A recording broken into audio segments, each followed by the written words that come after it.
I look at a world where the politicians to stay in office, I don't care which party or what country, want to divide us all, divide and conquer. I'm hoping in the second act advantage, people will learn how to find others that are trying to make the world better. We'll start a second act society and we can start building back that humanity and connection, because that's the one thing that AI will never do. It doesn't have the creativity. It doesn't have the collaboration. You can't go to the farmer's market and talk about how do we make the world better and go for a walk in a park. I mean, those are the moments that matter, and we need to get more of them into our lives. Thank you for joining me for another episode of What If with Leslie Grandy. We talk a lot about disruption in business because every day we witness markets being disrupted, industries being disrupted, and business models being disrupted. But the disruption that's coming for most of us isn't about market share or competitive positioning. It's more personal than that. It's about identity and what we do with the structures that gave our lives shape, like our titles, our industries, and our daily routines, change all at once. One of the reasons I chose What If as a podcast name is that it implies a particular orientation toward possibility, toward reframing, and toward asking better questions rather than accepting default answers. Curiosity and agency tie directly into that orientation. Curiosity describes the what-if impulse, while agency provides the motivation to act on it. We're going to be talking a lot about curiosity and agency today because both of these traits are essential for navigating your second act. When our jobs no longer define us, how do we define purpose? How do we stay relevant? How do we find meaning when we no longer go to work or bring home a paycheck? This is the moment in life where curiosity and self-awareness become survival skills. You need the willingness to ask what if, even when the answer is uncomfortable, and to look honestly at what you can do differently and then demonstrate the agency to actually do it. Because if you can't see yourself clearly, you can't reimagine yourself. And reimagining yourself, it turns out, might be the most important creative act of this moment. Whether you're navigating a career shift or stepping away from full-time work, this conversation matters. The job market is shifting beneath us, and the last of the baby boomers will reach retirement age within the next 4 years. The scale of this transition is enormous. My guest today, Jay Samit, has thought harder than almost anyone about how individuals navigate this particular inflection point. He has spent his career not just surviving disruption, but running toward it. He has insatiable curiosity and an unending belief in ordinary humans' capacity to change the world. He believes the traditional model of retirement is ready for a disruptor like him, and he'll explain why his AI avatar, Digital Jay, might be the perfect partner to help you find your own second act advantage. I hope you enjoy this episode. Welcome to What If with Leslie Grandy. My guest today is Jay Samit. Jay's an international best-selling author, serial entrepreneur, and former independent vice chairman of Deloitte Digital. Jay has pioneered breakthrough technologies used by billions of consumers and helped grow companies like LinkedIn, Sony, and Universal Studios. His third and latest book, which will be released in early May, is called The Second Act Advantage: Monetize Your Wisdom, Master Longevity, and Build an Unforgettable Legacy.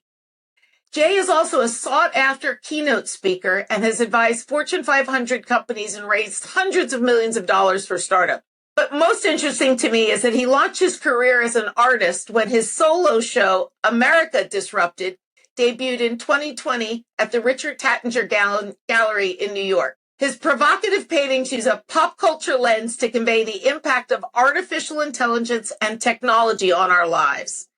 I've known Jay for many years and was fortunate to have interviewed him for my book, Creative Velocity. So I'm really excited about this conversation today. Welcome to the podcast, Jay. Thanks for having me, and thanks for tuning in, everybody. Yeah, this is going to be fun. So let's get started with why you decided to write your latest book. And what did you start to see that made you think that the traditional idea of retirement needed to be disrupted? So two things. For the past 6 years, I was chairman of one of the public AI companies. I understand the impact of this technology and the size of it. My first book over a decade ago, I said half of all jobs will disappear. when I spoke at Davos, the World Economic Forum, the speaker ahead of me was the head of the International Monetary Fund. And she said a third of all jobs will disappear in the next couple of years. So that isn't a lunatic. That is somebody that has the data. So I'm looking at the baby boomers, the largest generation, are all at the peak retirement, 50% of whom have no life savings. Most Americans have a negative net worth. And now we're going to take away a third of the jobs. What does that do for the individual, for society, for walking down the street? And this is global. This is affecting everywhere.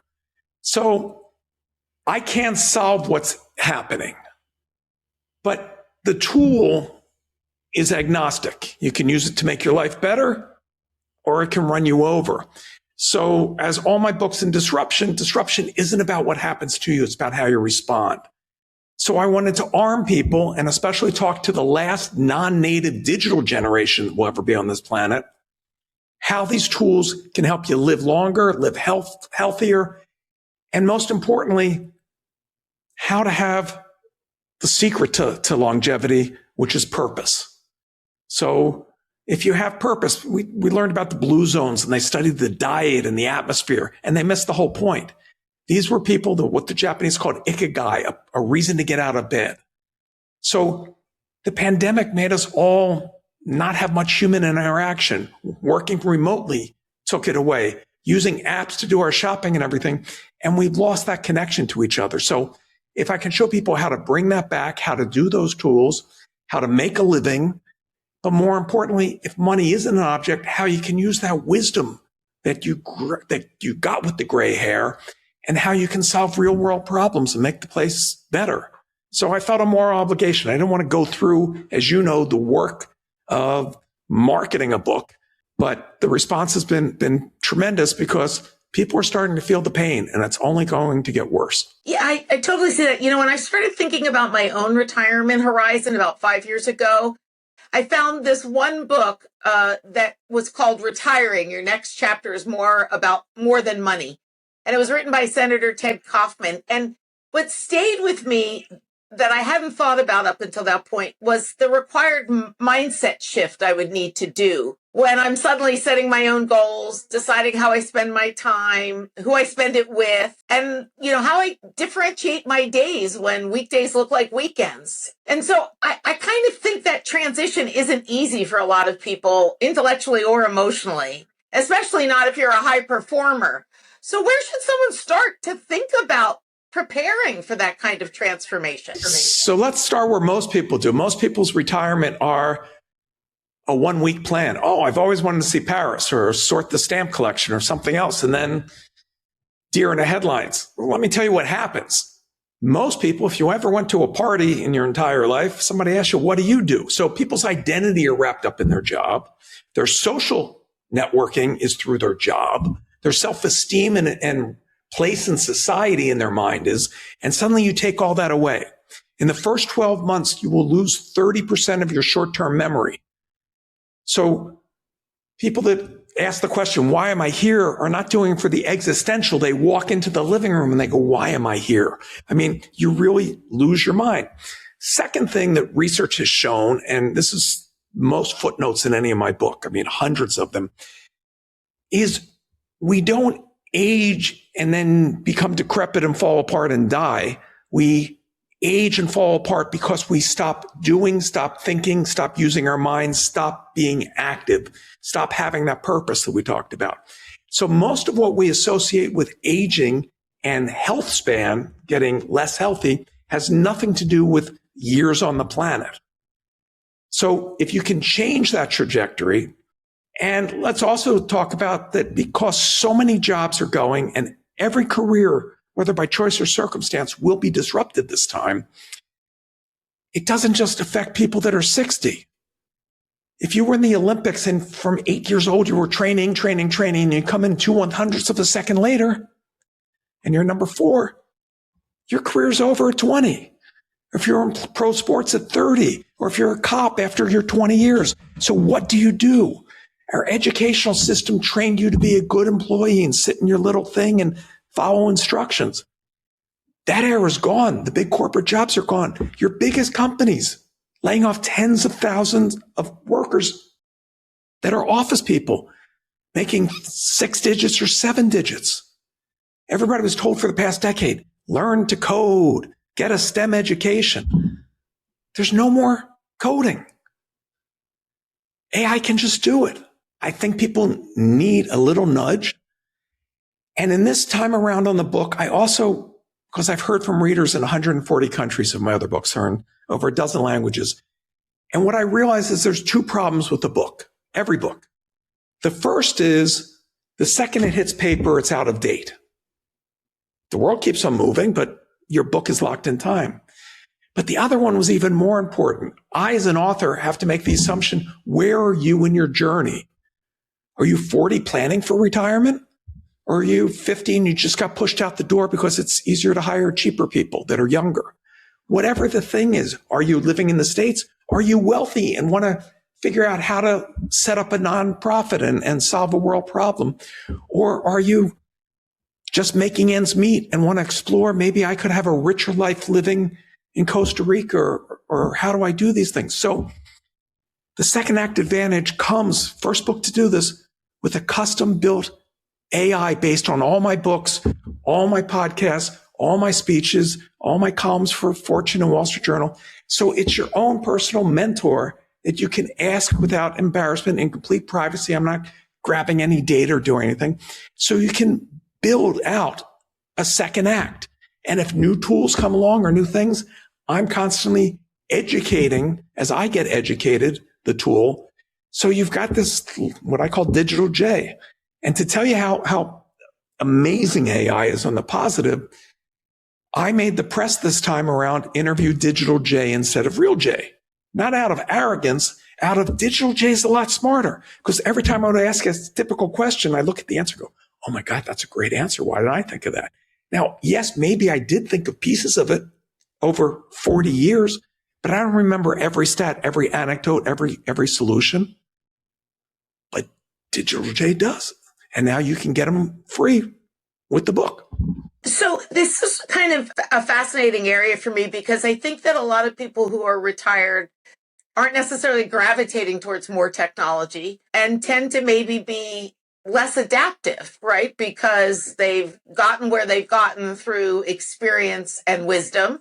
And so they're maybe not seeing the opportunity that a digital J could provide them. How do you get those people over the hurdle that they have what they need to go into retirement, and that they may still need to learn, right, how to adapt to what retirement means today? So you know this, but for your audience, I'm the original early adopter.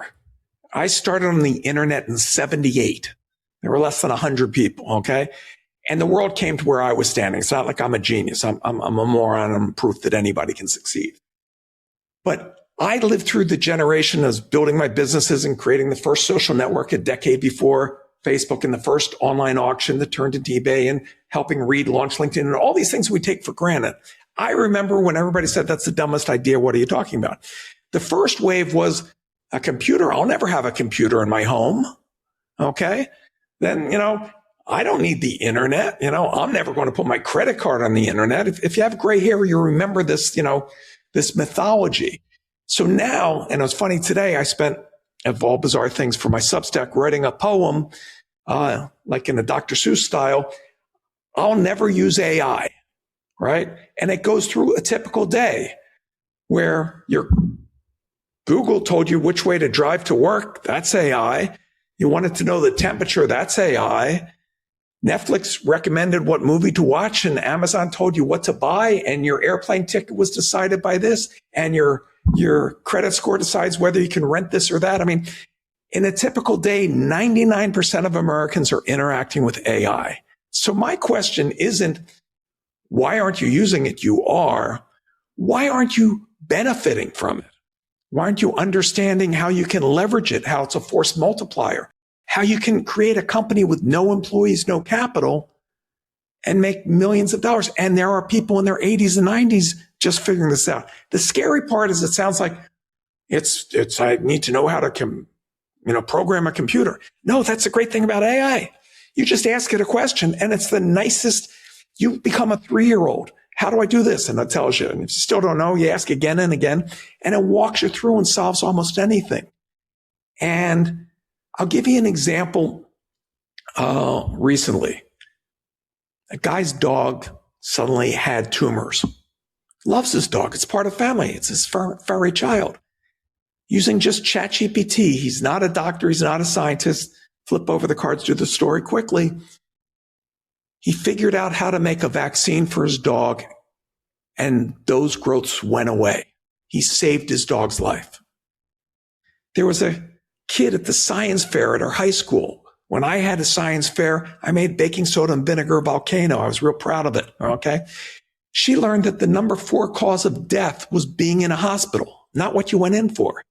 So she figured out, why can't we make sutures that change color if there's an infection? Parents weren't doctors, weren't scientists, figured it out, watched Shark Tank enough to know, get a patent. And so by the time she got to college, she's saving a couple 100,000 people's lives a year. So the mindset is, if you want to survive, if you want to eat, if you want to be cool to your grandkids or your kids, it just takes an inquisitive mind. AI will do everything else for you. That's fascinating. Going back a little bit to the overall notion of the second act, you've talked about the question has to change from what will I do in retirement to what will the world gain because I finally have time to do this. And so how do you help someone make that shift in their mindset, and what actually about that is seriously valuable for them to do? What's the motivation for making that change in perspective happen? Great question. So we all started at a point where we wanted to change the world, right? We're all idealistic. The world crushes us and punches us and kicks us and steers us. But also along the way, and like I started, one of my first most impactful jobs was I wrote and was a ghostwriter for Ralph Nader. And I got to see somebody that took on the biggest corporations and changed the world with no money, with just, like the guy standing in Tiananmen Square. He just stood there and did it. But somewhere along the line, I got to feed my kids. I got to pay the mortgage. I got to figure out, me and mine. And so for me, I lost all motivation when my kids became successful and grown up and on their own. I did my job well. I want to come back in my next life as my kids. I mean, I love who they are and what they became, but that's what made me put up with all the BS in business.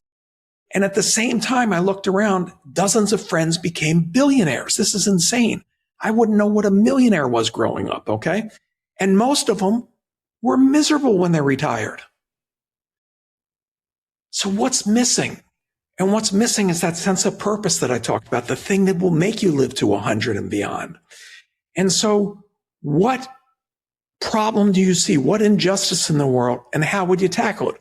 And so in the second act advantage, I tell stories of people of modest means, of no means, that are changing the world because they can. You volunteer at a dog shelter. That's nice. But you see, nobody adopts the old dogs. So you set up a charity to match old people with old dogs. Somebody did that. Amazing. Somebody else, and this is one of my favorite stories in the whole book, retired civil engineer is sitting at Jiffy Lube getting his oil changed.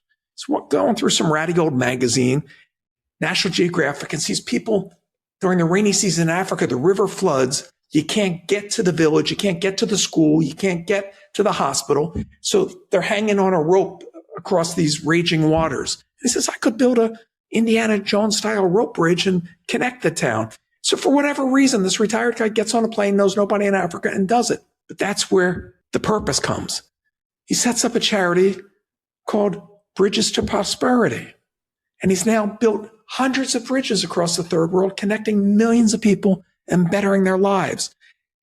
You can do anything. We're one click away from everybody. So I hope we all reach a point where money doesn't have to be the motivator. But for those that have to make a living, my message is you can do well and do good at the same time. Look at Patagonia, look at Tom Shoes, look at all these businesses that are purpose-driven. And when you do something that has a greater than yourself, two things happen. You only get joy from helping others. Every entrepreneur helps people. They don't sell things, they solve things. Sell for 1 million people, you're wealthy. Sell for 1 billion, you change the arc of history. But at this moment, when AI is absorbing everything that we do, think, and create, what you create, the thoughts you share, could be a lasting legacy for generations because you're impacting what AI is learning. And so I look at a world where the politicians to stay in office, I don't care which party or what country, want to divide us all, divide and conquer. I'm hoping in the second act advantage, people will learn how to find others that are trying to make the world better. We'll start a second act society and we can start building back that humanity and connection because that's the one thing that AI will never do. It doesn't have the creativity. It doesn't have the collaboration. It can't go to the farmer's market and talk about how do we make the world better and go for a walk in a park. I mean, those are the moments that matter. And we need to get more of them into our lives. I fully agree that there's a lot of joy in having an impact on others that is positive. I think at a baseline, it's hard not to feel good about oneself when you've done that. But sometimes I think people really don't know how to identify their purpose.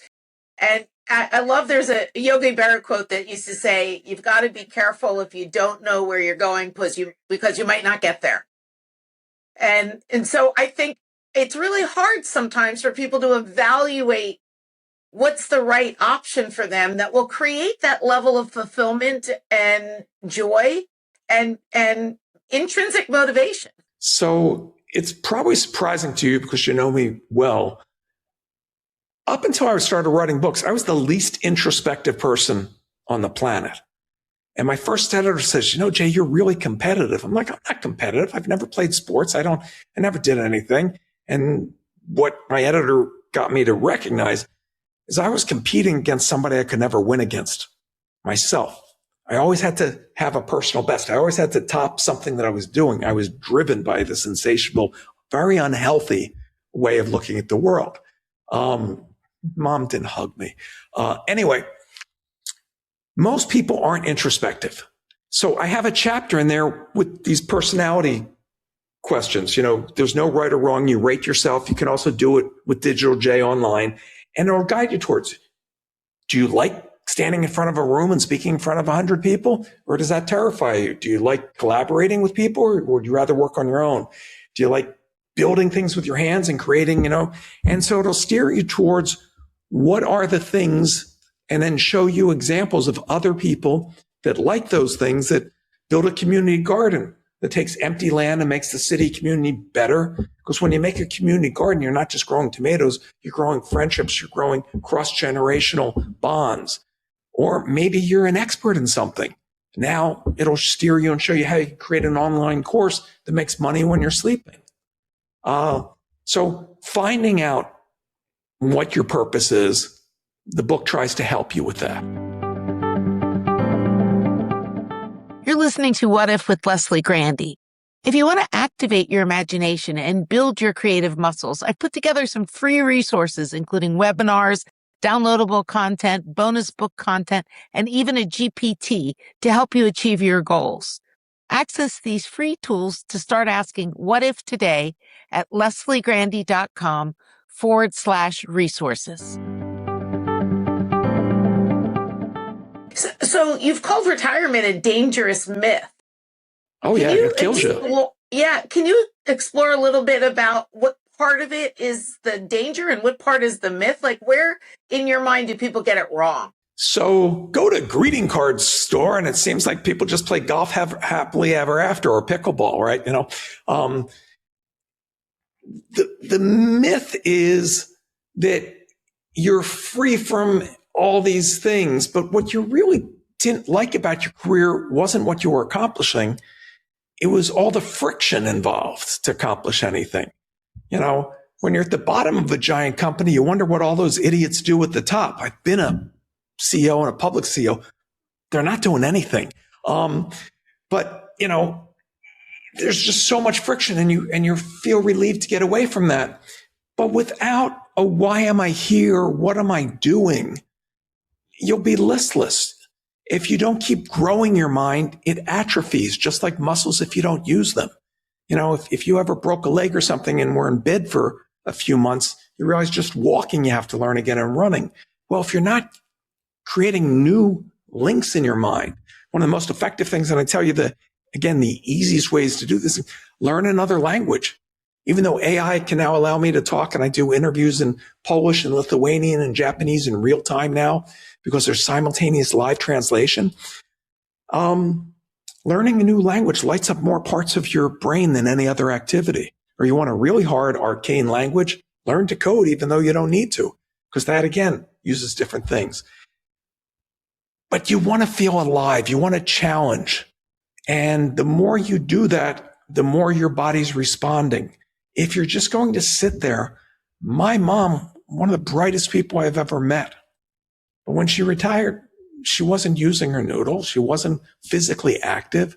And Alzheimer robbed her of the last decade of her life. She was breathing. Her heart was beating. But every day there was less of her there. And one of the last things when she was, aware enough of her condition, she was like, why can't I just die? I just want to die. So that's not what that you want to look forward to. And yet I list 9 things that you can do to get 28 more years of healthy health span. And here's what's great about them. I'm not Schwarzenegger. I'm not at the gym every day. I'm not picking berries off the tree. I'm not going to tell you to eat 9,000 supplements and get transfusions from your kids like somebody that wants to live to 150 says. What can you do that takes next to no effort? And 5 of the things you can do when you're asleep. Tell you fun facts that are in the book that nobody probably taught you. If you have a dog, you have a 50% better chance of recovering from a heart attack or a stroke. Cats don't do crap, okay? No offense to cats. They're not going to save your life.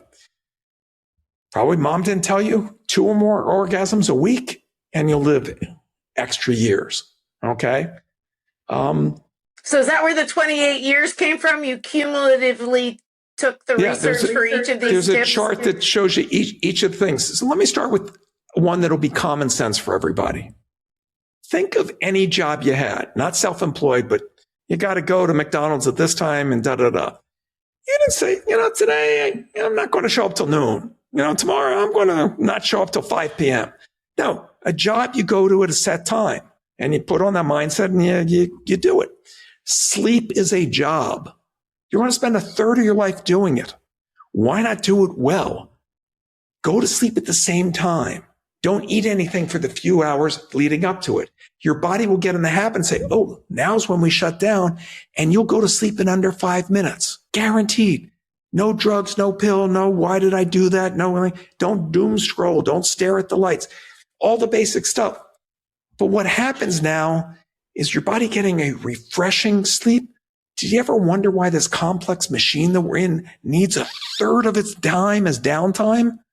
That's like fighter jets have a third of their time downtime being repaired. It needs to repair itself. At a cellular level, at a molecular level, your body has mechanisms to stop you from ever getting cancer. A Nobel Prize was given to Japanese scientists. I talk about how you can put your body into autophagy while you're sleeping. By the way, if you're getting a good night's sleep, you're going to have more energy in the next day. You're going to release more endorphins. I talked about in my last book, look in the mirror in the morning when you're brushing your teeth, putting on makeup, shaving, and say 2 mantras. And I'm not a tree-hugging crazy person. This is out of science. Today can be better than yesterday, and I have the power to make it so. And why? Because your body and your mind doesn't know when you're lying. It believes what you say. If you say life is horrible, it'll give you a horrible life. But if you fill it with all this positivity, you exert that positivity, people make you become more popular. You're sexier to whomever you want to be attracted to. You'll close more sales. You'll become wealthier. I'd sign up for that. It takes no effort, just some consistency. Yeah, I think what you say really resonates on a couple of levels. Sleep particularly was always a struggle for me when I was a full-time employee in a high-stress environment. The wind down still didn't shut my brain off while I was sleeping, even if I might have done that. But now, because I have very little carryover from day to day without that sort of sense of employment, I find the sleep I get may not be as long, but it's a lot more restful. And I think the idea that you're carrying your day into your sleep is widely misunderstood. Yeah, but just biologically, you can't suddenly tell your body, sleep, right? You're not a hypnotist. But if your body has this rhythm, whether it's a circadian rhythm or not, you're going to develop your own. Up until the industrial age and lights, electricity, more than just a candle, that we could work people around the clock or whenever we said, humans and most primates slept twice during the day. You got up real early before dawn when you're your most creative and your mind's real active. And that's when I do my writing and start my painting and all of that. And then I crash, sleep for a few more hours, and then I do my other. So I don't do one set sleep thing. And it's always worked for me. I get the proper hours. I can't shut off my brain for, 8 hours. It doesn't work that way. The only time I've tried meditation, I've tried everything, met the Dalai Lama. I've tried everything. Okay. I paint. You've seen my paintings. Watercolor is a medium where you can only paint when the paper's wet for those brief seconds. And once you touch it, you own it. You don't get to paint over like oil. It's a one and done. So you can work 8 hours on something. One mistake, you got to start over. So absolute concentration. So when I'm in a painting, I'm in a flow state where I don't know anything else. And so all those parts of my brain get to shut down and just live in the present, in the moment. And that to me is a gift. So listen to our body is all I'm saying. There's nothing that you're going to read in the second act Advantage that is rocket science that is going to say, I can't believe that. And I give you the footnotes and the bibliography and things so you can double check any of the facts. But we weren't taught these things for a whole bunch of reasons. Most of the United States is obese. Ask anybody in the rest of the world how they can identify an American. Okay. It isn't everybody's fault. When everybody's that way, it's systemic. The food pyramid we were raised on was a lie. The person that they hired to create it quit because they rewrote it for the lobbyists, right? And the new version is to a different bunch of lobbyists. So understanding just the basics of what to eat and what not to eat, pretty common sense stuff, changes the whole thing. I eat meat, not so much red meat anymore, but I'm not depriving myself. But wouldn't you rather live longer and healthier? Look at these people that are on so many medications. Medication treats the symptom. You have the ability to treat the cause. And it's never too late to start. Yeah. So what I love also that you've expressed about not just the research, but the stories, the practical stories that you have in the book that show you how people have taken the second act and turned it into something purposeful. Over the course of your career, you worked with a lot of high performers. What are the common traits of the people that you've interviewed who've been able to be successful in making this happen, who might have been really high performing in their previous career or in their previous first act? So what do you see as the commonality? They might not have chosen the same path, but something about what makes them successful in the second act. Well, I think if you have a burning desire to help, if you have a native curiosity about life, you can solve any problem. You can conquer anything. I mean, think of your favorite novel, your favorite movie, your favorite rock band, your favorite building, anything. It was made by somebody that didn't give up, somebody that wasn't stubborn. Okay. Now we have the tools to help you achieve those things quicker, faster. But some of these people just refuse to take the way the world is at face value. And in times of change, you want those people that don't go with the flow. So one story, most of the stories just make me feel like I've wasted my time on this planet because these people just are incredible. There's a woman who was busy raising a family, so she didn't get to go to college.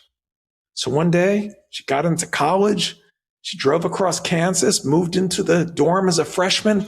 The difference was she graduated high school in the 1920s and she moved into the dorms at 94. Wow. She went on to graduate and go to grad school. Okay. There's another woman, and this shows you the arc of history, how we're all related. Her grandmother was born enslaved in Texas. We're not that far removed from the Civil War. And her whole life, she wanted Juneteenth to be a holiday. And politicians always gave lip services. So in her late 80s, she said, I'm going to walk from Texas to Washington, D.C. Think of like Forrest Gump style. She just started walking. And other people would ask her, why are you walking? And gets in the press. And by the time she got to the White House, it was a national holiday. I mean, if that doesn't inspire you, most people don't get to pick when their life gets devastated and disrupted.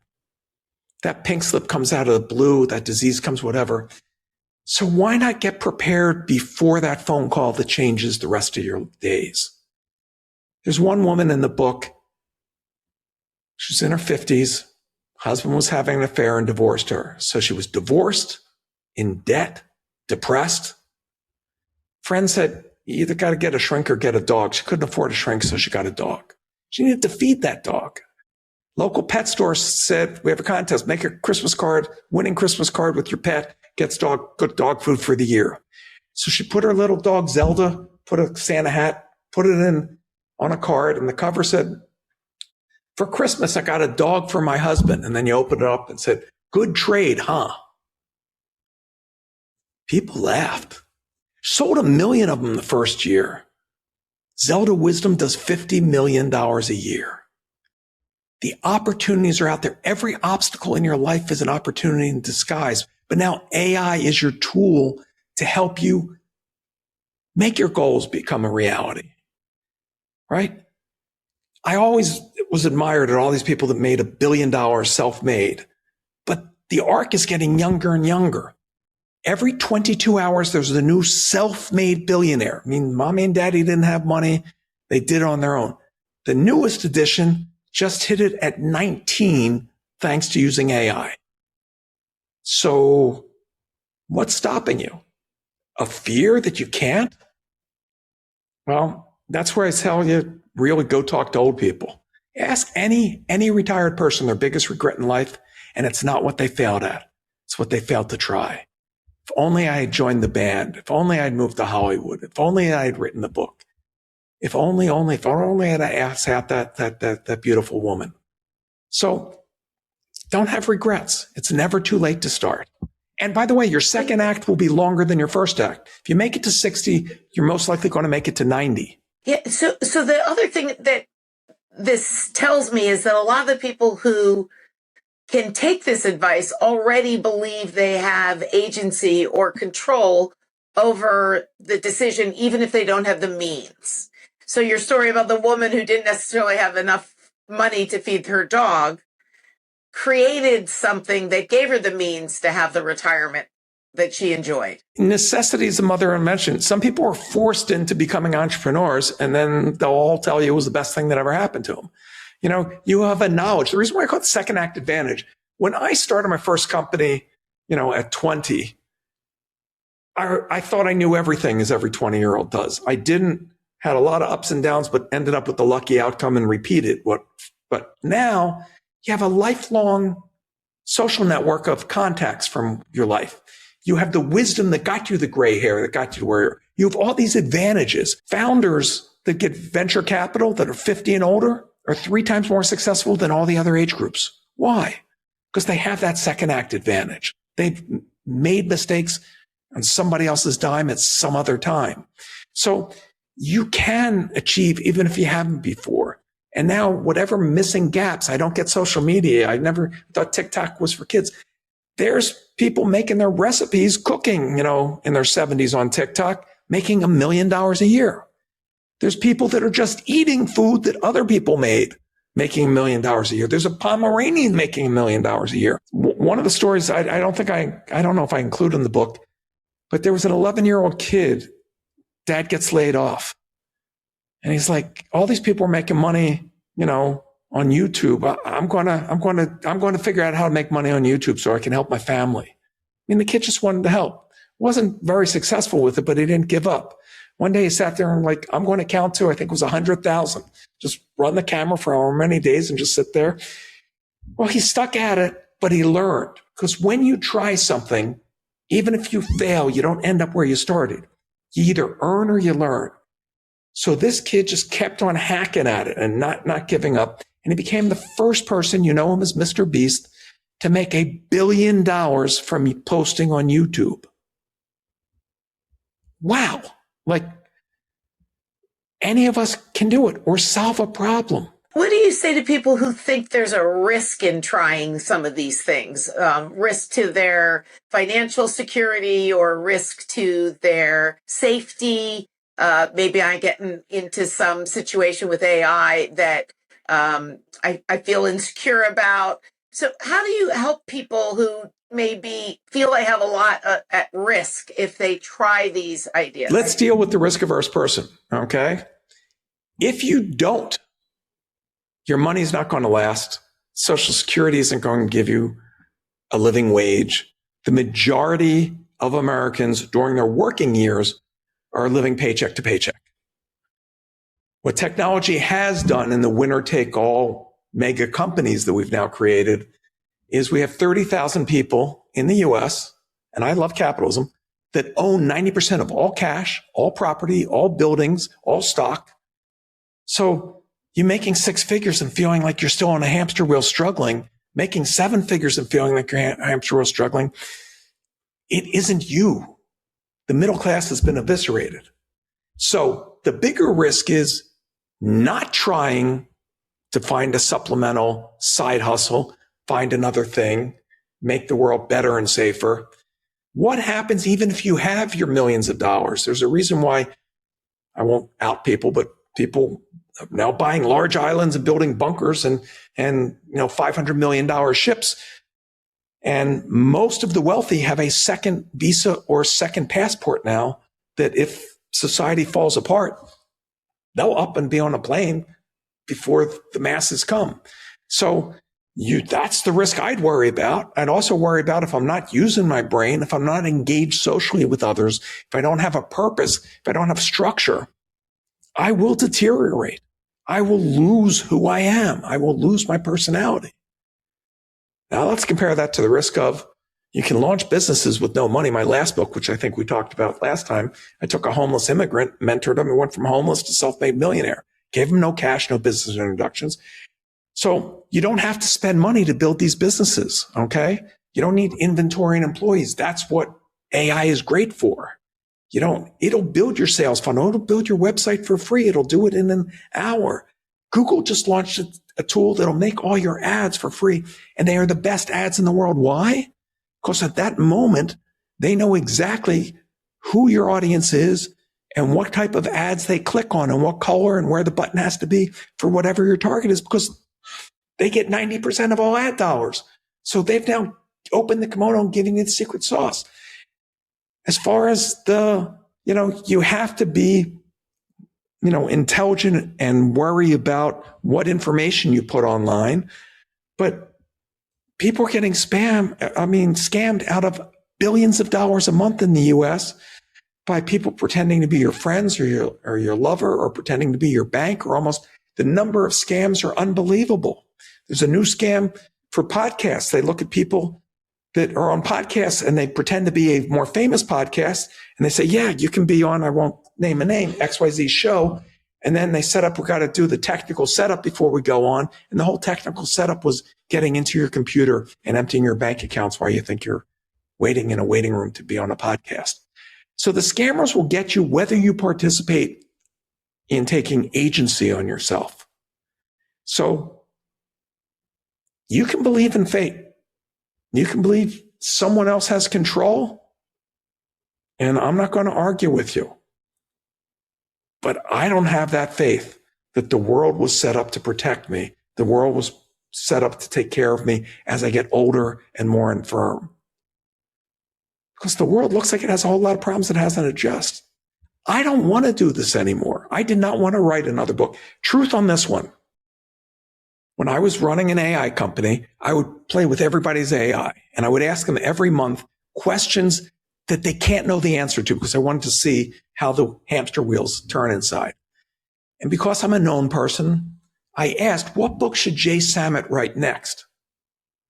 And the outline of the second act advantage was basically what popped out. I go, that would have never occurred to me. This is a huge problem that I'm uniquely qualified to help people through.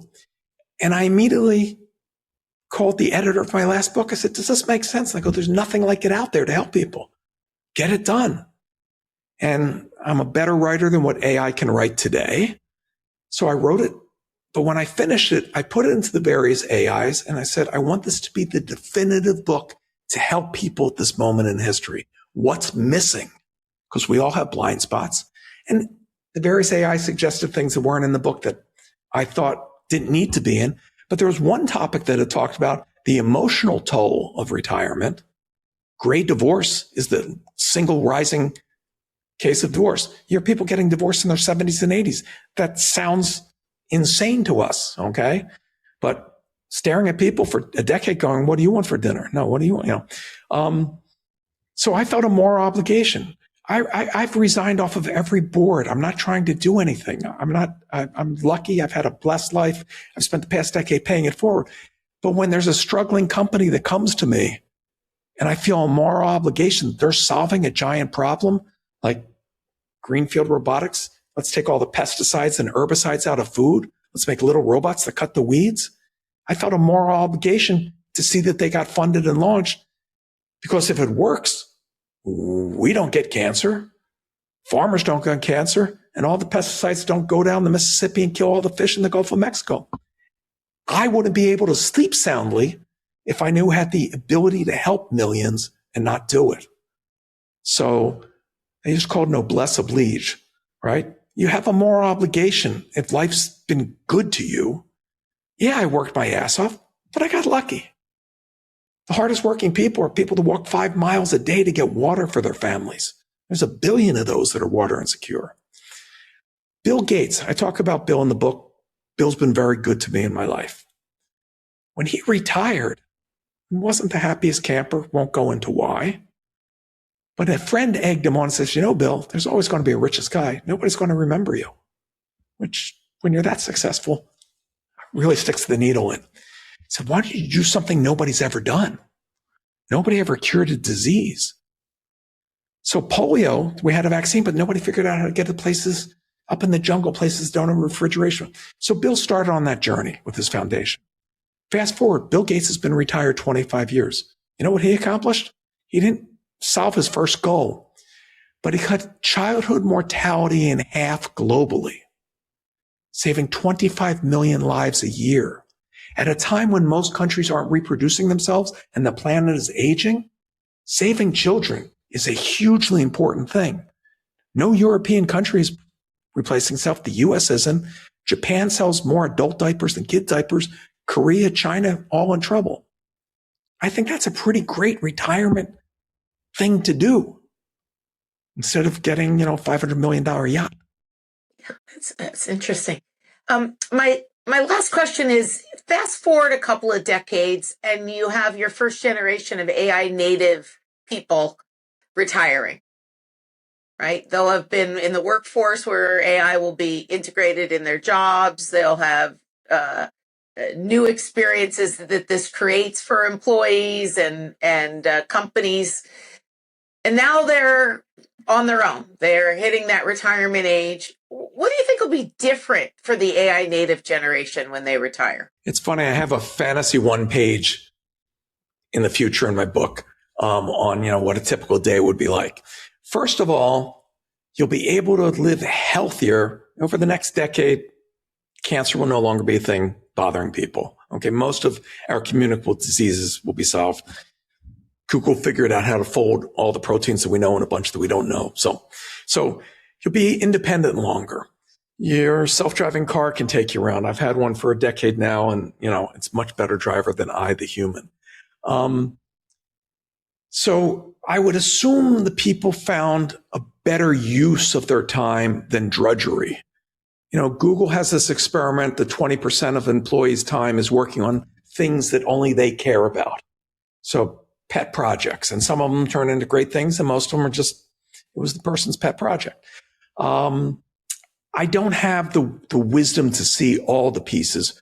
One of the pieces that I started focusing on a number of years ago is Uber and Lyft drivers are the first workers that worked for AI. They never met a boss.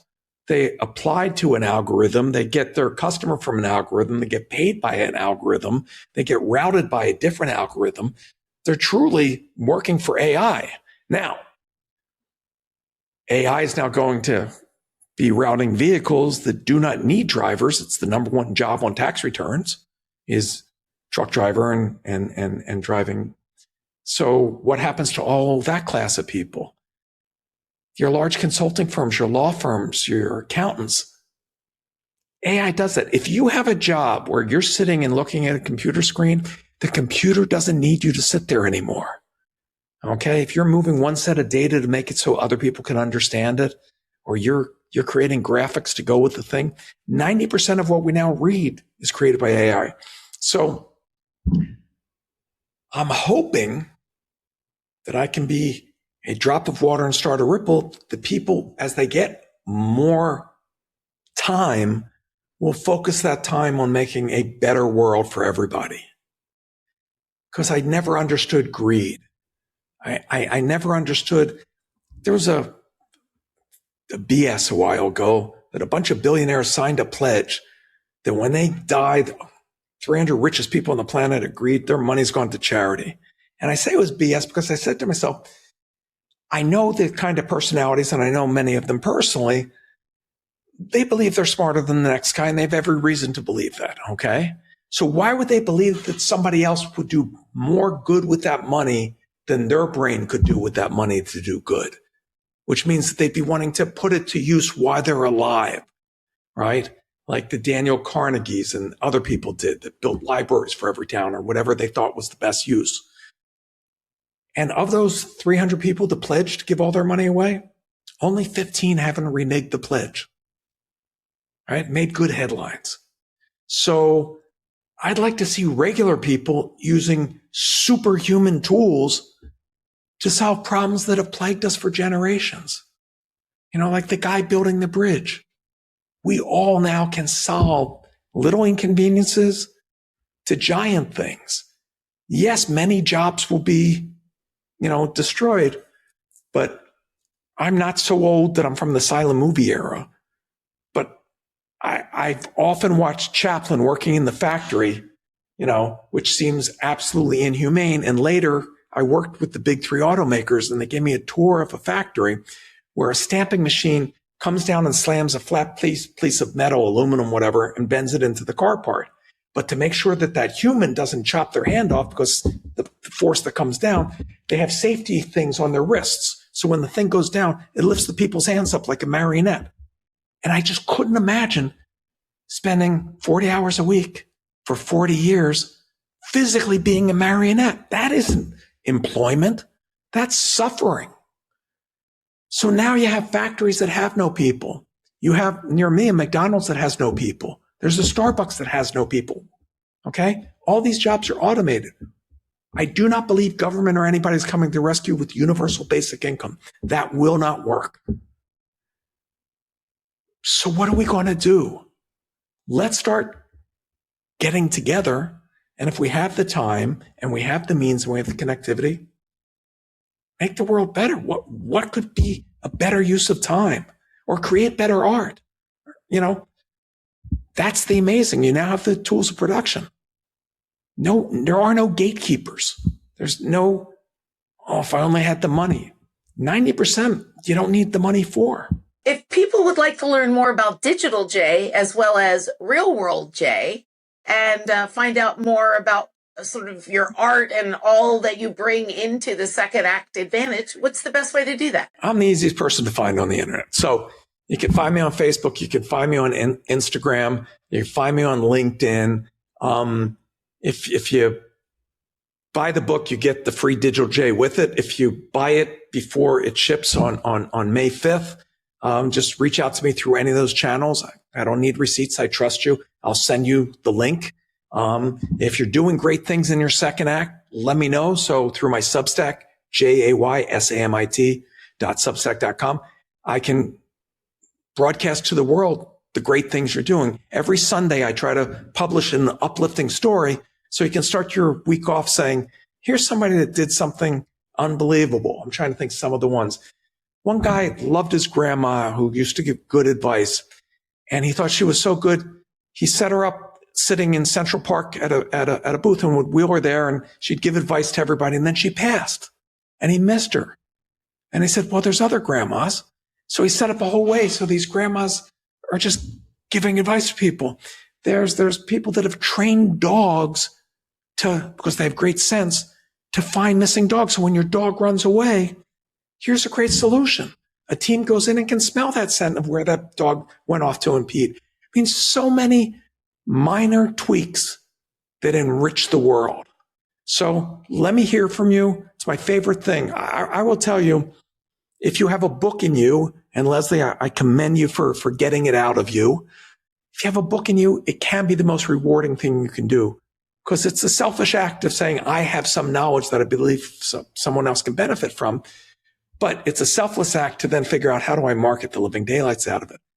But I've made billions for companies. I've built huge companies, and I've never gotten an email from somebody on board going, hey, Jay, thanks for all you do. Yet I've heard from dentists in Pakistan and students in Ethiopia and the four corners of the earth that I go, how did they get my books? I don't know, but it makes my day. It makes me feel like I am participating. I'm not just sitting by myself. My time hasn't passed. I still have something to share. And if nothing else, I can be an example for my grandkids growing up of what you can do in a lifetime. Because my lifetime's been just the greatest trip imaginable. I couldn't have imagined it. It's so wonderful that you share that. And what I encourage people to do is definitely to follow you on all the social platforms. I find your art to be so uplifting and inspiring and provocative and all the things that social media isn't necessarily. So it always is lovely when it comes across my feed that I get to see one of your places. I love that you've animated your art through AI. Well, AI did that. So yeah, not to cut you off. One of the things that led my art down this path is during the pandemic, I really started to wrestle with, because I wasn't busy flying around, with the demons of everything that I created, all these technologies, social media. I won't do the me. I always thought I was helping and making the world better. I never saw the dark side of how other people could use these tools. So my artwork is me wrestling that guilt, what we've gained, what we've lost, with humor, with pop art, so that it lures people in. And probably my favorite night was what you talked about, my first art show, and I've done several since, where I show up at the gallery at night. It's opening night of an art show, prestigious gallery in New York. And there's hundreds of people in line. And I realize nobody knows what the artist looks like. So for the first hour, when they're looking at 40 some paintings and they're laughing and they're pulling people around, I get to eavesdrop on the conversation because they don't know I'm the artist. So I get to honestly hear people's reaction, because it's the only time in your life you get to do that. I got to be anonymous. And it was like, they liked me. They liked my art. Because I just paint to stay sane, because some of our life makes no sense. I mean, and we never stop to look at the insanity. I did one painting was very well known as a woman in various stages of crying, basically saying, Alexa, turn my feelings off. We've lost so much. Yes, we've gained, but hopefully with this book and with your help spreading the word, we can help people get some of that humanity back into humans. Well, I really appreciate the generosity of your time. I love your contributions to the dialogue around retirement. I think it's time. You're right. It's time for the message to get out. So thank you so much for joining me today, Jay. Okay. Thanks everybody for tuning in. Thank you for listening to What If with Leslie Grandy. If you're interested in learning more about creative leadership, or you're just looking for a way to build your creative self-confidence and agency, check out my book, Creative Velocity, at lesliegrandy.com/book and start turning your ideas into action.